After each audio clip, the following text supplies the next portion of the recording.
बिस्मिल्लाहिर्रहमानिर्रहीम। मोअज़्ज़िज़ ख़वातीन और हज़रात, अस्सलामु अलैकुम वरहमतुल्लाहि वबरकातुहू।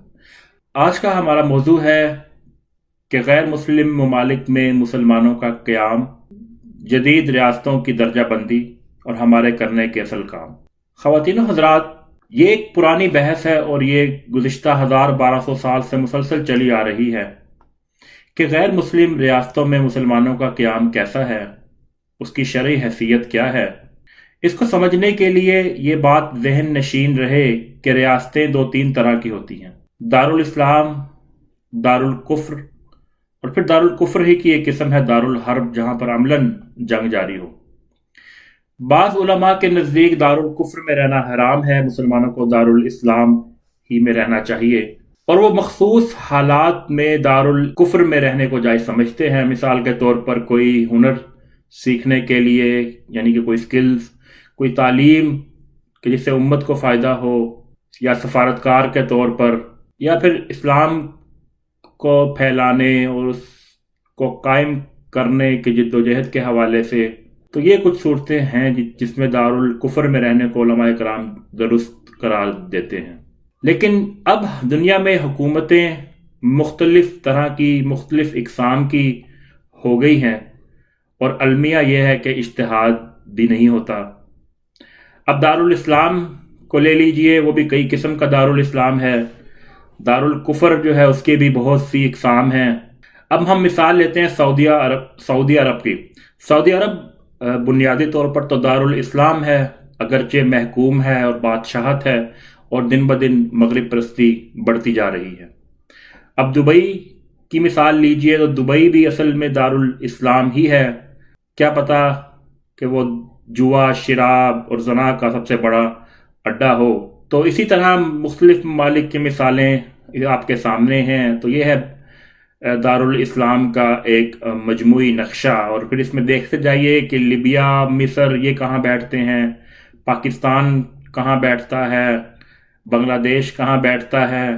तो इन सब की दर्जाबंदी की जानी चाहिए, और कुछ पैरामीटर्स का हमें तयन करना पड़ेगा कि किन ममालिक में किस हद तक इस्लाम अमलन नाफिज है और किस हद तक नहीं, और कौन से कवानीन इस्लामी हैं और कौन से कवानीन गैर इस्लामी हैं। तो इनकी भी हमें ग्रेडिंग करनी पड़ेगी। अब हम आते हैं दारुल कुफ्र की तरफ, और दारुल कुफ्र में भी हमें दर्जाबंदी और ग्रेडिंग करनी चाहिए और करनी पड़ेगी कि किन ममालिक में मुसलमानों को इस्लाम सीखने के ज़्यादा मौके हासिल हैं और कहाँ पर कम, और कहाँ पर इस्लाम पर कायम रहने के हवाले से ज़्यादा सहूलियात मौजूद हैं और कहाँ पर सहूलियात कम या ना होने के बराबर हैं।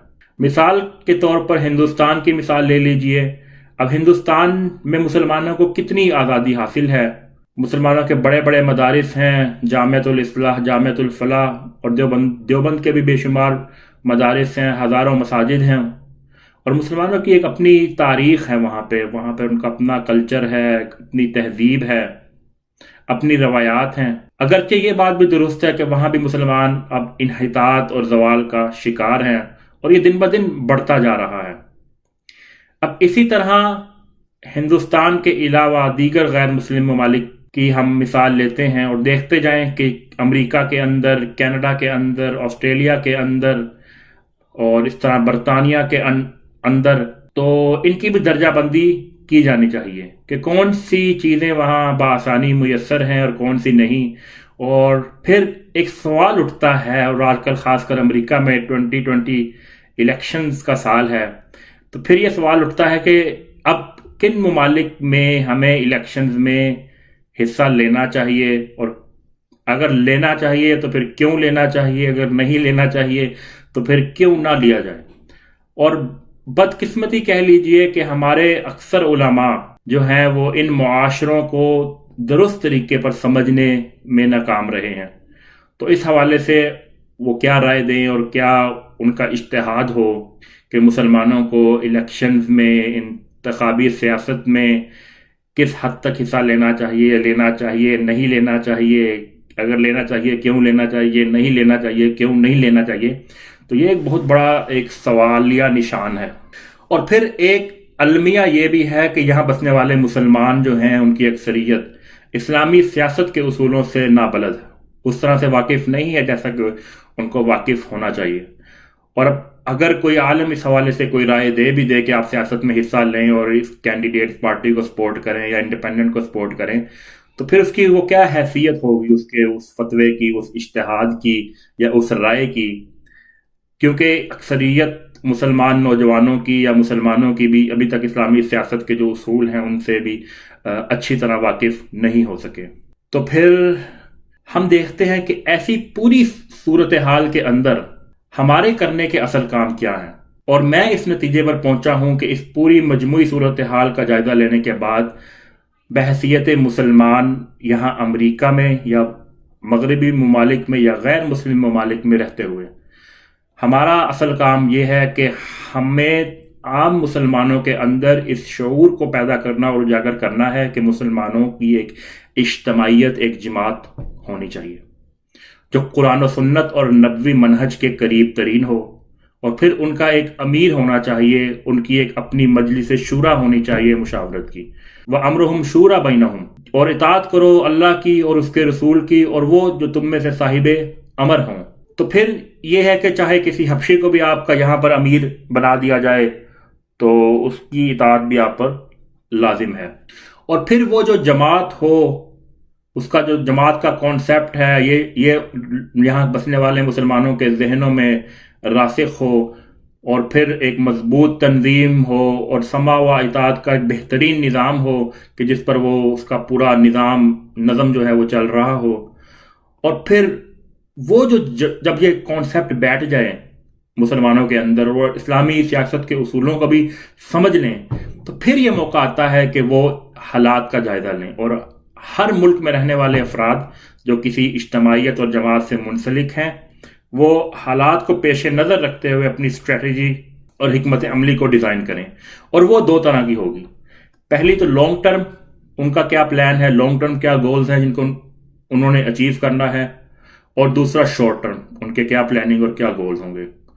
तो मुसलमानों को मुख्तसरन मैं ये कहना चाहूँगा कि मुसलमानों को इस वक्त इस्लाम को समझाने, तंजीम, इज्तमाइयत, अमीर, शुराइयत, इनकी अहमियत को समझाने की ज़रूरत है और उनको मुत्तहिद करने की ज़रूरत है, इत्तेहाद उनमें पैदा करने की ज़रूरत है। तो ये असल में करने के काम है कि मुसलमान कुरान और हदीस पर फोकस करें, शुराइयत के लिए काम करें, अमीर के लिए काम करें।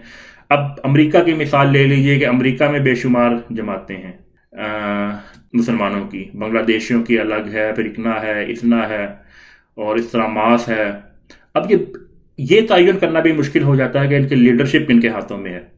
इसी तरह मसाजिद के अपने इमाम हैं तो असल में इमाम मस्जिद जो है वो भी एक लीडर ही है। तो असल में ये लीडरशिप क्राइसिस है, लेकिन इसकी बुनियादें जो है वो इस्लामी होनी चाहिए और इसी तरफ हमें इन सब को तवज्जो दिलाते रहना चाहिए। और हम दुआ करते हैं कि अल्लाह ताला इस मुल्क में क़याम के दौरान हमें अपने नीयतों को खालिस, अपने दीन की जिद्दोजहद और उसके क़याम की जिद्दोजहद की तरफ के लिए खालिस करने की तौफीक अता फरमाए। अल्लाह ताला हम सब का हामी व नासिर हो। हमें इन मगरबी ममालिक में रहते हुए और इन जदीद रियासतों को पेश नज़र रखते हुए बेहतरीन से बेहतरीन फ़ैसले जो कि उम्मत मुसलमा और यहाँ बसने वाले मुसलमानों के मुफाद में हों, इस्लाम के मुफाद में हों, हमारे दीन के तहफ़्फ़ुज़ के खातिर हों, ऐसे फ़ैसले करने की तौफ़ीक अता फ़रमाए। दुआ में याद रखिएगा। अस्सलामु अलैकुम व रहमतुल्लाहि व बरकातुहू।